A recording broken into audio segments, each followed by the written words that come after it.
Hello my friends. In this video, I will tell you two scary stories.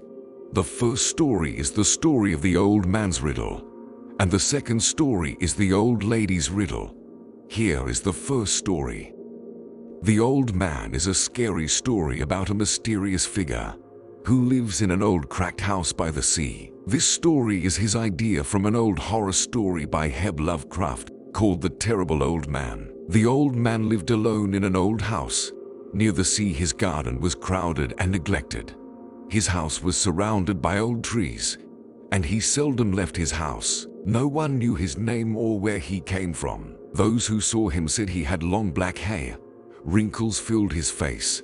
His eyes felt piercing at times. It was rumored that the old man he was very rich and very poor. There were rumors that he had a fortune in gold hidden away somewhere in his old abode. The little boys liked to chase the old man around, shouting at him and calling him names whenever they passed by. Sometimes they would throw rocks at him. The house has broken parts of the window.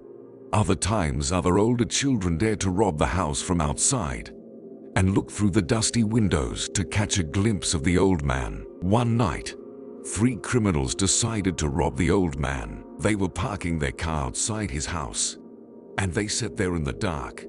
They wait until the time comes. Their plan was to threaten the old man and make him tell them where he hid his fortune, and if that didn't work, they would beat him up. The moon was shining on the old house, and the wind was blowing through the branches of the old trees. When the lights went out in the house, 2 criminals got out of the car, putting on black masks to cover their faces. They made their way to the front door and rang the doorbell. The 3rd criminal sat in the car, waiting nervously for his comrades to return. He continued to check his watch and wondered what it would take them so long. After midnight, he heard hateful screams from within the old house. He hoped the old man would not be beaten to death, for if he died, they would not be able to reveal the location of his hidden treasure, and would have to search the whole house from top to bottom, and this might take the whole night. Then, he heard footsteps on the road, and the sound of someone unlocking the gate in the dim glare of the street lights strained him to see, for he was so unexpected to see him. The next morning, an abandoned car was found parked outside the old man's house. The police checked the license plates and discovered that they had been stolen, so they returned them to their rightful owner. After a few days, 3 unidentified bodies washed up on the beach. Their bodies were horribly intertwined, and every bone in their bodies was mutilated. Their heads were broken, their heads crushed, and their bodies mutilated. The discovery of bodies on the beach caused much uproar in the small coastal town that summer, and everyone was talking about it, the matter, and no one could tell who they were or what happened to them. Yet whenever people passed in front of the old man's house, they felt an automatic shiver of fear run down their spines. The little boys didn't shout at the old man or call him names anymore, and no one dared to sneak into his house and look in his windows for fear of what they might see. Story 2. The Old Lady's Mystery Story. Some of us are forced to move from one dwelling to another according to the change in the living conditions themselves. Some of us move either to get married or change the place of work, or other reasons that may lead us to go to a new place of which we do not know anything about its past. After all, it has all the advantages it desires.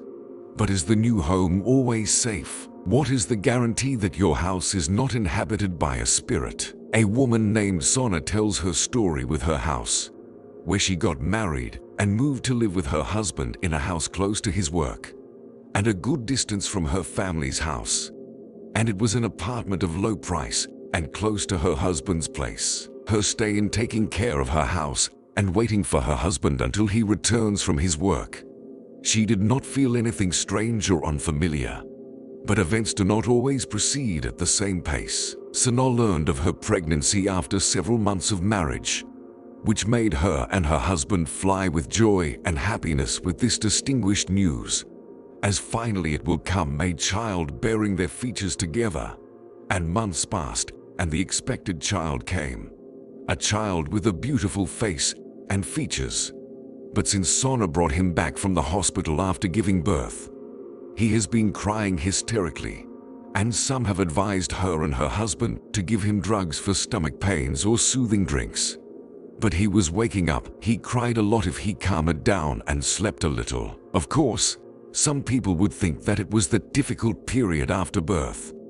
But unfortunately, this matter continued with the child until he reached 2 years, as the child never stopped crying, to the extent that his mother began to feel a breakdown due to the continuous crying of her son. And the matter did not stop at that. So one day the mother was preparing food, and for the first time the child was silent. And here the mother began to hear the sound of knocking on the wall. So she went to check on the child, to find him sitting in front of the wall, and an invisible person grabs his head and knocks on the wall. Amidst a state of extreme panic, the mother went to grab her child from the front of the wall, and he was talking to her, crying and telling her the old lady, and he burst into hysterical crying. And here the mother realized that his crying was not what she and others had imagined, that for normal reasons, but it may be related to something supernatural, something related to the world of the elves. The husband traveled to work abroad, and Sona stayed with her child.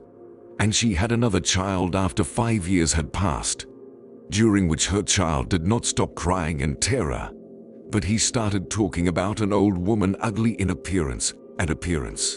She wanted to take him to her and not leave him to his mother. The mother was very frightened, knowing that the non-fictional visions of children are realistic visions.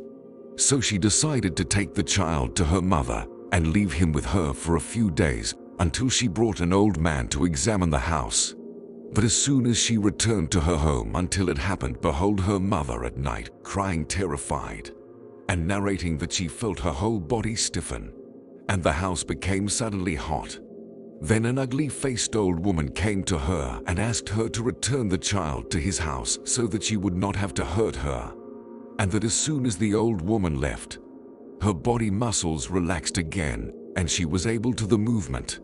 And I spoke to it immediately. The husband returned quickly from his travel to find a solution to the problem. And indeed, the husband brought one of the sheikhs to the house who had read some Quranic verses. Then he looked at the couple that there was a spirit in the house that did not want their presence. And he asked them to put the paper that he had written for them in a visible place in the house. And indeed, Sona took the paper from the sheikh and put it in what is called a niche. It is a cupboard in which some household items are placed in a visible place in the living room. Then she read some Quranic verses over water and bathed with her husband, and the 2 children. On this day, Sona got up to perform ablution for the dawn prayer. Everyone in the house was asleep, and as soon as Sona got up in front of the basin in the corridor separating the rooms, until she saw under her feet sticky blood crawling on the floor under her feet. Sona was terrified and screamed terribly for her husband to come and see what she saw. So they carried the 2 children and fled from the house and called the sheikh. And as soon as the sheikh entered the house after that, he told them that the spirit that was living in the place could not bear the expulsion in the way they did, because the Quran had harmed her and she could not bear it. So she left, leaving behind what she had left of blood. And he ordered the couple to clean their house and return to him while continuing to read the Quran permanently. Indeed, things improved after that, and the child did not see the old lady again. But who was the old lady? Was she a ghost of a woman who lived in the house before that family? Or is it the spirit of what has been prepared and not departed? Nobody knows yet. If you liked the video, do not forget to like and subscribe to the channel, so that we can continue to provide everything new. Thanks and bye.